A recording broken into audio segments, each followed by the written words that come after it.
Welcome to GLCast, the official podcast of GLProUK. GLProUK is a London-based creative studio working with a diverse range of companies, individual and brands across multiple platforms to provide a wraparound service for your digital content creation requirements. This episode, we continue with our How to Start a Podcast series, this time discussing recording, setup, Skype and Guests.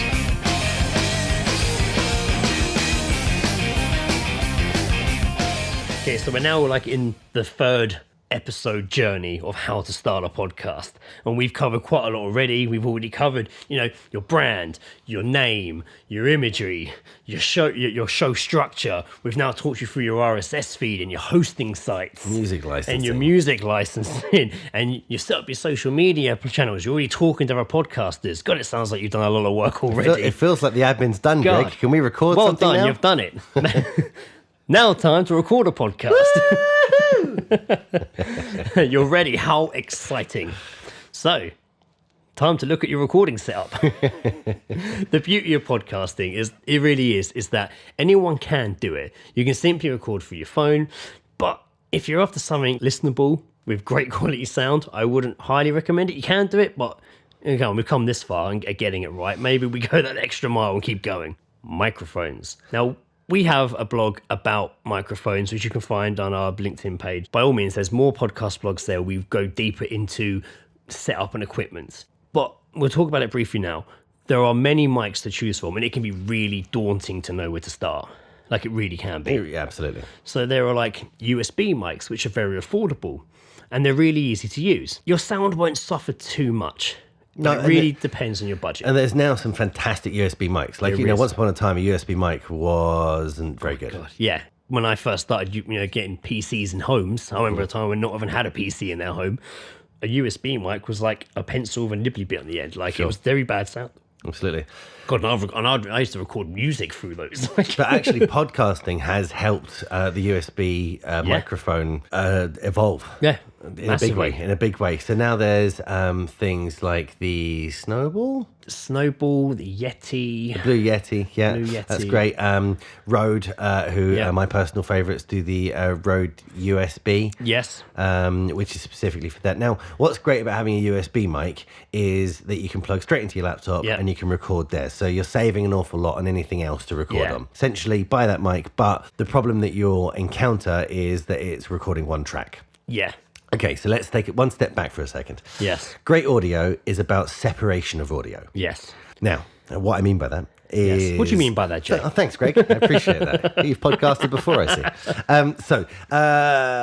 Let's think about this, right? When you watch the Beatles at Abbey Road, everyone's stood in a little area, right? Yeah. When you watch anything in a studio, there's someone in a booth behind glass. The reason for that is that you don't want audio bleed, right? Yeah. You don't want a sound from elsewhere getting onto the audio track. Now, Greg and I are sat in the same room and we're both talking, so there will be a little bit of me being picked up on his microphone.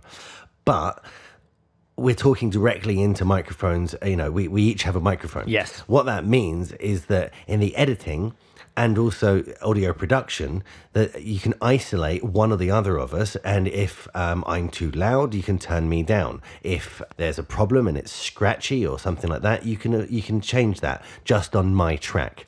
So USB mics, absolutely fantastic. However, very, very, very few computers are going to allow you to plug in more than one USB mic without buying a relatively expensive audio card. And I know a lot of podcasts that have one big USB mic and they both use the same mic. It's doable. Sure. But your sound does suffer. It really does. And you can't fix one person being louder than the other if you're both using the same mic. And again, the simple explanation of it, which everyone's used, is your phone. Right? Yeah. If you put your phone on speakerphone and, Greg and I are both shouting at someone and saying hello, we all know what that sounds like when you're on speakerphone on the other end and you can kind of hear everyone. It's the reason that most times your phone's up to your ear or you're using it through the microphone, the headphone and microphones. Yeah. Is because the audio is going to be better when you're talking directly into the microphone. Same thing is absolutely 100% true for podcasting. So we can talk more about like kind of our setup. All depends on your budget. So, for example, when I do my podcast, my setup's probably actually a little bit dated now because I'm using equipment I've gathered over the years from recording music, which just made me very fortunate to be in a position when I was like, I want a podcast. I already had equipment that I already had laying around. But so the only reason I say dated is because you can just plug a USB into your computer. I have a mixer, so I have two Shure SM58 mics plugged into a Alexis Multi-Mix 8 USB FX mixer. You can tell it's old because it has lots of words. Wow. Yeah. And I connect that via USB though, like connection into my Mac, and I record through Logic 10. And there are of course many other options. I have just a lot of stuff when we do it. But at the same time, when it's all set up, I just love how it looks. Like I love sitting there and seeing it all set up and seeing the mic arms and stuff and just being like, wow, it feels real. Now, your audio sounds, it has a professional sound to it. Yes. Right? Part of that is because you're using good microphones. 100% is the only reason it has good audio is because I'm using good mics that I've had them for years. So it's more like for Christmas many years ago, oh mum, can I have a Shure mic? Okay, next year, what do you want? A second Shure mic. Like, it's kind of how it happened, like over years. Like, so I was more in a fortunate position to already have equipment over years gathered.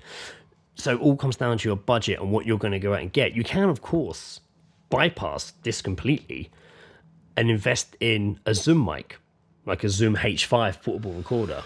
Right, and it's not necessarily microphone; it's a recorder. That's the thing to think about. It has microphone, it has mics on it. Yes. So you can record direct into it. Now that is what I suggest. A lot of people record into a laptop or into a computer.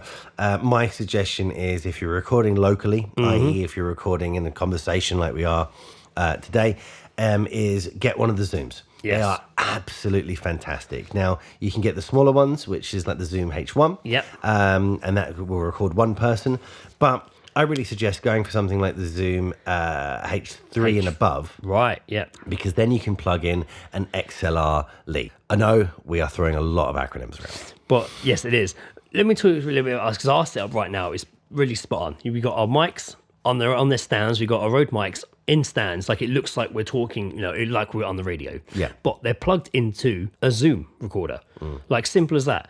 And that's it. We haven't even got a laptop in front of us or anything like that at all. We're just going straight into a Zoom mic. And the beauty of a Zoom mic is that you can take this stuff with you if you're going to go record else. And also, as Jay said, not always recommended, but if you are going to go sit down somewhere and have a conversation with someone and you don't really have the option to have all this stuff, with a Zoom, you can just stick it in front of you both. The audio won't be terrible. It won't be great. It won't be like this, but you still have that option. Sure. And I love having that option. But by picking the Zooms with the XLR inputs in them, what that means, it allows you the chance of using better microphones. Yes. Right? XLR basically is mic cable, right? Yes. So anytime you've ever seen anyone sing into a microphone ever and there's a cable coming out of it, it's an XLR cable, right? Yes. So what basically you're doing is saying that from day one, you're going to be able to have great quality sound at some point, as soon as you can afford that microphone, right? Yeah. And, there's not a huge difference between the SM58s, SM57s or SM58s? Yes. I use SM58s. I have got SM57. That's when we have guests. Okay, fancy. The SM58s, the Shure microphones that Greg's using for his podcast, there isn't a huge amount of difference to the Rode NT ones that we're using today. And, you can go up and you can spend an awful lot of money. You can spend thousands of pounds on microphones. You don't have to. But you absolutely don't have to. But I really suggest going, there is an obvious uplift in audio quality from USB mic to XLR. Now, that isn't as true as it used to be. As Greg's saying, they're not those horrible pencil microphones that you plug straight in anymore. But by choosing one of the Zoom options where you can plug that in, you're essentially giving yourself scalability for the future, where you can plug in a bigger, better microphone if you feel that you need to increase your audio quality. Basically, it just gives you the opportunity to expand your horizons further down the line as you see fit. Or if you start taking it more, like any hobby, for example, or any sport, the further you get into it, you start getting better equipment further down the line. Like Jay, you're a keen fisher. Like when you first went fishing, I don't imagine you had the equipment you have now for fishing. No. But over time, the more you've got into it, you've probably built much more, invested in better equipment. Yeah, one of the best things about a hobby is buying all the stuff. Exactly. But the thing is with podcasting is if you want to start, you're going to need something to record on. Your life is going to be so much easier for you to start with a Zoom. And yes, it is a bit of an outlay. Yes. But by doing that from day one and going for one of the bigger boxes and not having to, I always think buy once and buy well as opposed to buy many times 100%. and spend more money. I really suggest the Zoom boxes. They're so mobile. The Zooms, Zoom recorders, they're so mobile. We've recorded podcasts all over the world. Just using that, and essentially the least mobile thing that we have is stands, because we got some real heavy chunky stands, because I'm a bit of a hater of microphones moving, because one of the things to do when recording is microphone etiquette. Yeah. So to kind of step away from what we're talking about now, when you ever see anyone, any video from radio shows, they're always talking directly into the microphone. For some reason, when people come on a podcast, they all of a sudden start talking like this. And then they just sit back. And then they're all the way back here. And it sounds terrible, right? Whereas when you're actually sat, at the microphone and you keep yourself about 6 inches away from the microphone, you get great quality. It also means that the editor has a consistent sound to work with. And that's really what you want, is to give them a consistent audio file to work with, because it's going to be significantly easier to edit and make a better product out of. So as Jay was saying with the Zoom, when I started podcasting, I obviously had, like I say, a laptop mixer. I've got a whole big thing going on. I didn't have a Zoom, but then, because it wasn't really, 3 years ago, Zooms were around, but I wasn't as knowledgeable then. I didn't have a podcast like this to help me start a podcast. I've since bought my own Zoom mic, a small one, which I use if I go out and do things mobile. If we're going somewhere, we don't take all the equipment with us. We just take that. Okay, the sound's not as great, but we have learned over time how to use it through microphone etiquette, how to get good sound from it. So we can go out and talk to people, or we can just go, we can go stand up Box Hill and do a podcast now.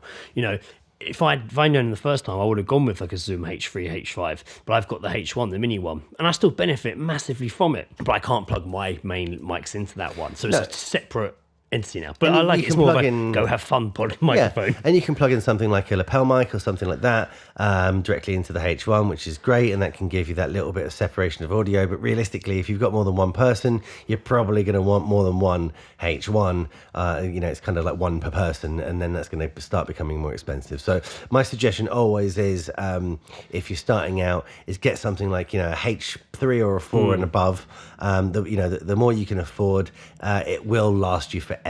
It's so good. It's so versatile. Anytime you ever want to record audio, you're going to have essentially a studio in your pocket. And once again, that very well said. We aren't affiliated with any affiliations with Zoom. This is all just our personal recommendations. Or Rode, or anyone else we've mentioned. Now, when we talk about recording, it kind of brings us on to something else, which is recording guests. Now, recording guests in your own, and I use quotation marks, studio, is no issue at all. You've got your setup, you've got your own mics, it's comfortable, you're discussing. And all you need to do maybe is add an additional mic. Well, before we get on to guests, let's just talk about that studio. And we're throwing air quotes around left, right, and centre here. So your studio basically is, if you're using a Zoom setup, or, like Greg's got up a laptop and a mixer and some microphones, or if you're using a USB mic into your laptop, wherever you're recording, that's going to be your studio for the day, okay? So have a think about it. There's some simple tricks that our editors have taught us, which you can just get better sound from. First and foremost, make a noise in the room. Right? Is there? That was a great noise. That was a great noise. Thank you very much. Is there reverb? Is there echo? Is there anything? Plug the mic in. Use headphones and have a listen. Is there a fridge in the background? Is there an open window? Is someone sawing outside? Is there a bee's nest next door? Whatever it is, but have a little listen and actually listen to, hit record, shut up, right? and record the room for a second just to see what the room sounds like. Yeah. And then find the best place to be. Sometimes, you're going to be in a bad room, and that is just what it is. So how can you make a bad room better? To be honest, soft furnishings. Yes. Haberdashery. So yes. So how big's your budget? So we've all seen the eggshells on the wall of recording studios, right? Now that's not just because it looks really, really cool. It's specifically to dampen sound, right? Because you don't want sound bouncing around, because ultimately it will bounce off a wall and come back and be picked up by the microphone. So the reason that those eggshells are all in studios, etc., is to dampen the sound. So when a sound or a noise or audio hits that wall, it stops there and doesn't come back at you. Yeah. Now, we don't have the chance to necessarily put up professional sound installation in every room we go to.